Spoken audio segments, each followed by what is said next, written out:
My husband and I were divorcing. I had already prepared the divorce papers because we were slowly drifting apart. We had been unable to have a child after 15 years of marriage. Both of us had always wanted kids, but despite continued fertility treatments, we were unable to conceive. My husband was not enthusiastic about the therapy and gradually began coming home late from work, sometimes not coming home at all.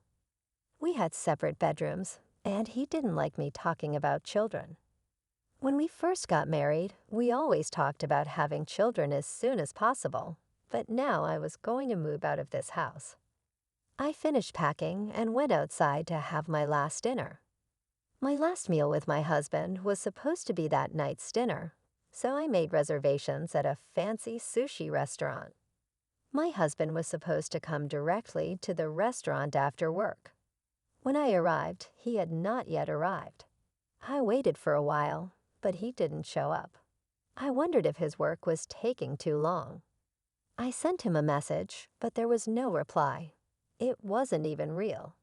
I tried calling him, but the line was disconnected. Maybe he was too busy with work to answer the phone. I had no choice but to start eating alone. At that point, a middle-aged couple seated next to me, whom I had never met before, talked to me. "Forgive me if I'm wrong, but are you by any chance Daniel's wife?" The woman asked.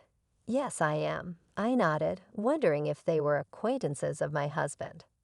I knew it. Actually, Daniel had shown us a picture of you before, so I thought it was you and decided to talk to you. "May I ask what your relationship with my husband is?" I inquired. The man narrowed his eyes and said, "Daniel saved our lives." "What do you mean?" I asked again, curious. The man, whose name was Henry, began to tell me how he met my husband. Henry and his wife had no children and were struggling financially. Henry was working as a temporary worker at a factory, but one day the company's business performance declined, and he lost his job. His wife had a chronic illness and couldn't work, and Henry, being almost 50 years old, couldn't find a new job. Even when there were positions available, he would fail the application screening and couldn't get an interview. Desperate, he borrowed money to cover living expenses, and his debts began to mount. His wife's illness worsened, and despairing for their future, they made the worst possible choice. About 5 years ago, they went to Home Depot, bought charcoal briquettes and duct tape, and sealed their apartment's windows. Before that, they went to eat at a hamburger chain restaurant as their last meal. When they finished eating and left the restaurant, my husband approached them. He said, "Excuse me, do you have a minute? How about a drink?" "It's on me," making a drinking gesture with his hand. Henry and his wife followed him, wondering why he was doing this. Henry remembered them saying they'd accept anything as long as they could have one last drink. My husband bought 3 cans of beer and took them to a nearby park. When they sat down on a park bench, my husband opened a can of beer and drank it, gulping it down. He then offered one to Henry. "Please have a drink," he said. Henry opened a can of beer and began to drink as well. They introduced themselves to each other. After that, my husband said quietly, "You should forget about it." He had been sitting next to them at the hamburger store and overheard their conversation. He told them, "If you live, something good will undoubtedly happen to you at some point. Even welfare exists. You can depend on the government. There's nothing wrong with that. We've all been paying high taxes for moments like this. At the very least, if you're alive, things will work out. Don't you want to drink beer like this again?" "I'm sorry, I know this is none of my business, but now that I heard your story," I couldn't ignore it. Hearing that story reminded me of something I loved about my husband, his kind and righteous side. Then Daniel took out his phone and showed them a picture of me. "This is my wife. I love her. I've worked so hard to make my wife happy, but I couldn't make her happy because I cannot have children. After more than 10 years of marriage and still not being able to have children, I went to the hospital for tests and found out it was my fault. Because of me, we can't have children, but my wife wants to have children. She's been saying she wanted to have children ever since we got married, and I can't make that wish come true. I was surprised my husband was hesitant to undergo fertility therapy because he was aware he had an issue. He told Henry in tears, "I am not the one who can make my wife happy. She would be happier with another man other than me, but I don't want to leave my wife. What on earth should I do?" When Henry heard this, he told Daniel, "You know, Daniel, a couple can be happy without children. We didn't have children either, but we were happy. We were poor, but we were happy to be together." At that moment, Henry remembered their poor but happy life, the life they had led together, and he decided to start over again. As I listened to his story, I shed tears. Henry said to me, "You know, children are not all there is to married life.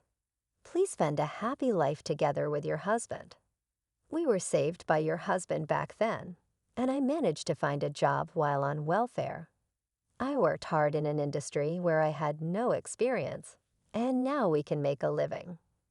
Today is our wedding anniversary, and now we can come to a nice restaurant once in a while like this. I heard about this place from your husband. He recommended that we visit the restaurant someday. It is thanks to Daniel that we can enjoy such a wonderful meal." Saying this, Henry asked me to shake his hand. "Please give our best regards to your husband." I shook hands with the couple, finished my meal, and went home. My husband did not show up until the end. There was no contact on my phone either. My husband was not even at home. I tried calling his office, but they said he had already left. I went into his bedroom, hoping to find any clues as to where he had gone. His room was already packed, and there was only a computer on his desk. I opened the computer and found my husband's diary. I felt bad, but I read the diary. It said, "My wife has asked me for a divorce. I don't want a divorce, but my wife wants children. In order to have children as she wants, she should leave me and be with another man for her happiness." I decided to accept the divorce. When I read that, I cried again. I didn't want to leave that man to have children. I didn't initiate the divorce because we couldn't have children. I assumed he no longer had feelings for me. We didn't spend much time together and didn't talk much. It was hard for me to have such a relationship. That's why I asked him to divorce me. But I had no idea he still loved me. I couldn't stop crying. I ran out of the house and looked around for any place my husband might have gone. His favorite coffee shop, a friend's house. I even called his parents' house, but he wasn't there. Maybe he could be at that park.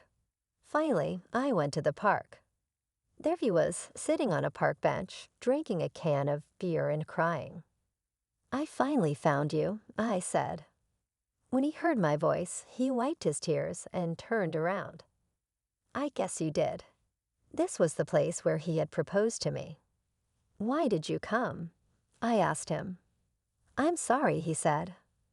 "I just couldn't go because I knew it would be the end of everything if I did. I didn't reply to your message, and I didn't answer your phone calls because I was afraid it would be the end of everything." Tears streamed down his face. "I really don't want to leave you. I'm sorry for being so selfish. I know you won't be happy if you stay with me." I hugged him and said, "That's not true. I'm sorry, but I read your diary." He looked surprised at my words. Then I told him how I met Henry and his wife at the sushi place. I also informed Daniel that I had discovered he had a problem with not being able to have children. "I don't need to have children as long as I can be with you. I wasn't trying to divorce you because we couldn't have kids. It was because I thought you didn't love me anymore." Then my husband said, "I see. I apologize for making you feel lonely." Until now, I've avoided you because I was afraid you'd bring up the topic of children. I'm so sorry. I love you. I don't want a divorce. I need you. I need you too. I don't need kids. I just need you to be there for me all the time, and that's all I need. Are you sure about that? Are you sure you won't regret it? I won't. Let's forget about the divorce. When I said that, my husband hugged me tightly. Then he said in a tearful voice, "Thank you. I'm so sorry for not expressing my feelings to you before. I'm so sorry I kept running away from you. It's okay, but from now on, please don't hide anything from me." We faced each other, held each other's hands, and looked into each other's eyes. My husband's face was moist with tears, and he grinned shyly. The wedding ring on his left hand gleamed brightly, the same one that was on my finger, too. We will be together forever and ever. We reaffirmed the pledge we made the day he proposed to me. The moonlight glowed on the nocturnal sea visible from the park, and we knew we had found our way back to each other.